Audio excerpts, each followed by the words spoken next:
welcome back to Dork Points, everybody. This is Ron, and this is a special two-part episode. It is the 10 best and the 10 worst. This is part one, the 10 best of all the games I have gotten for free on the PS Plus monthly thing.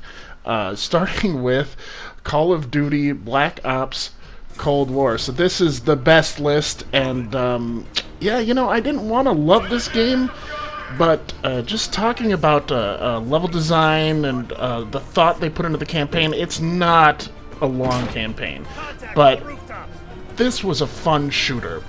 And like I said, the level design is really great. As you can see here, there's a fake American city that the Russians use for as a testing ground.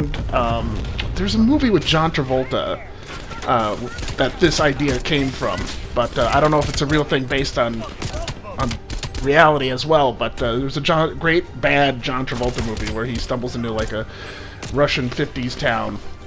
Anyway, but yeah, then there's this, the ending has all this weird crap in it where you're going through doors and doors, and it gets really surreal and cool, and yeah, just in general, it wasn't an easy game, but it was one of the better shooters, and the fact that it was free monthly on the PS Plus was great.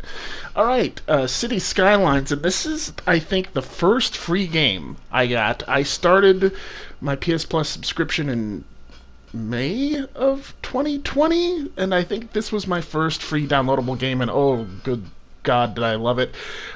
You know, now it's sad because I went back to it, and now I don't even know how to play it. I'm just kind of like cruising around my city and looking at it, and it's beautiful, but at the same time it's like, holy crap, how did I do all this stuff? And then I can see what I messed up there, that big traffic jam there. But yeah, if you have not played this yet, it is an amazing game. Check it out. It's real fun, even for kids.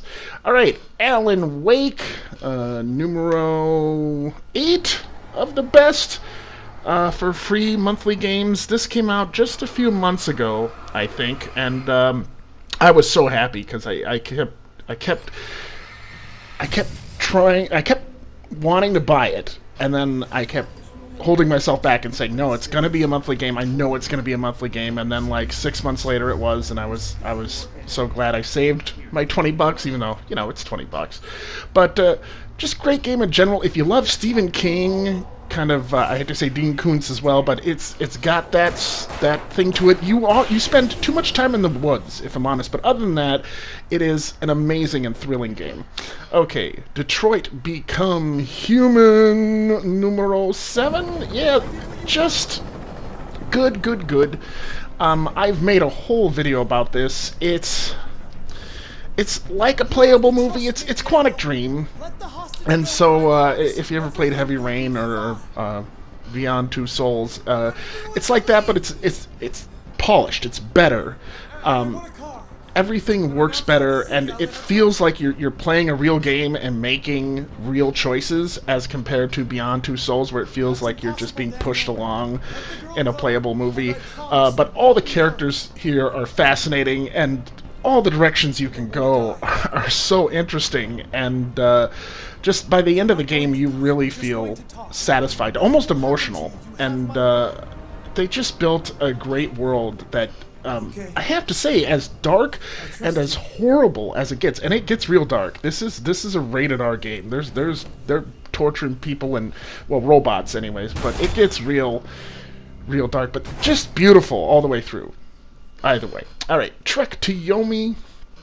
I just played this. It had been sitting, I don't know, I think whenever it came out, I think it was July, I think it was summertime, and I downloaded it, and it's just been sitting there, ready to play. I didn't delete it or anything. It just got kind of buried in other games, and then I started playing it the other night, and I was like, this kind of sucks, whatever, and then all of a sudden I just got addicted to it and how beautiful it is. And also I have to say, the combat, for as difficult as it sometimes can be, there's cool ways to cheese it and get through it. I will say the later fights get real hard, but it's nothing like a Dark Souls game. It's not that punishing. It's a side-scroller and hack and slash, so you just need to memorize the movements of the player. One complaint, though, this max ammunition reached thing, that happened through the whole game.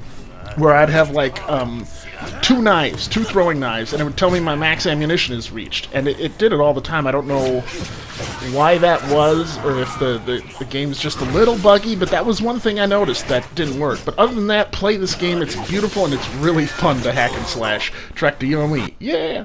Alright, Maneater, and this is an easy one. Probably my favorite Ubisoft game in recent history, just because it's something different. It's not a Far Cry, it's not an Assassin's Creed. You're just a shark eating people, and it's simple. It's a semi-open world. There are areas, and you go through them, and you kind of chomp people, and I have to say, at the beginning, it's really hard. Like, in the first level, one of your first targets is an alligator, and you are not equipped to take him on, so just move past that alligator and start chomping boats and getting your level up, because the more you eat, the more you, level up, the more XP you get, and the more you can allocate different skills to yourself. Just a really cool, fun, stupid game. Alright, Tony Hawk's Pro Skater 1 and 2. Again, so happy this came out. I was sad, though. This is one that I purchased as soon as it went on sale, and then maybe 4 months later, it was free. It was the free game of the month for PS Plus, and I was like, damn it! Why did I do it? But everybody knows these games. They're great to play. I would say, I don't know, the movement's a little different than the original 2, but once you get used to it, you know, they're just great fun. Alright, Star Wars Jedi Fallen Order. Great game. It is, however, it is a Souls-like. I hate to say that. It's not as hard. Well, you can see me die right there.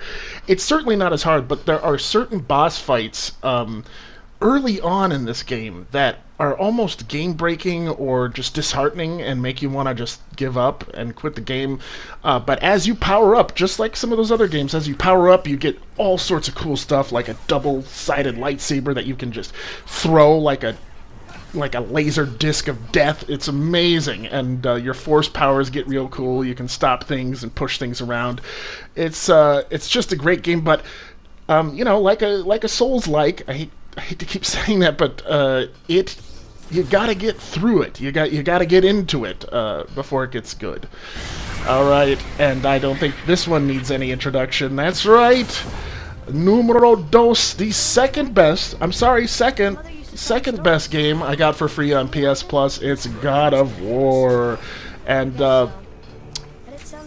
you know, I just didn't, I don't know why, but I couldn't bring myself to play it for so long, and then when I finally did, I'm like, oh, of course, this is brilliant. But kind of like Jedi Fallen Order, you really have to get into the game. I think it was at this point when I got to this Dragon Island where I said, oh, I kind of love this now, and then it becomes very addictive. But there was a huge area that I just kind of forced myself through. It's like an angel world. I can't remember what it was called. It's not Asgard, it's something else, but it was a bunch of like angels that you had to fight and beat up, and that was a long, hard level to get through, and but it pays off in the end. It becomes a really great game that you just don't want to stop ripping people apart. Yeah, alright, and here we go. Big surprise, final game of the night, Control.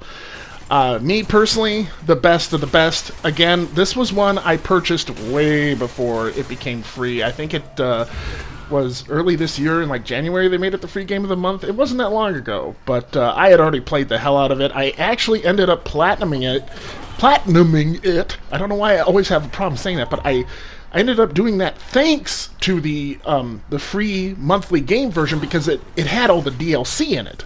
And so once I got the DLC, I was able to do everything I needed, because I messed up a few missions in the regular game. But all your powers, the flying, the throwing, everything you do, just like God of War and Jedi Fallen Order, at first it's really tough. The bad guys are bullet sponges, but once you get those powers and once you play the game for, I'd say, a couple of days, and you power yourself up, you will just love this game, and you will never want it to end. And it's sad that it does end. Hopefully there's a sequel. But anyway, there you go. That is all the games I played, or all my favorite games that were free since I have purchased PS Plus. And so I will see you next time with the 10 worst. Yeah, so look forward to that. All right. Good night.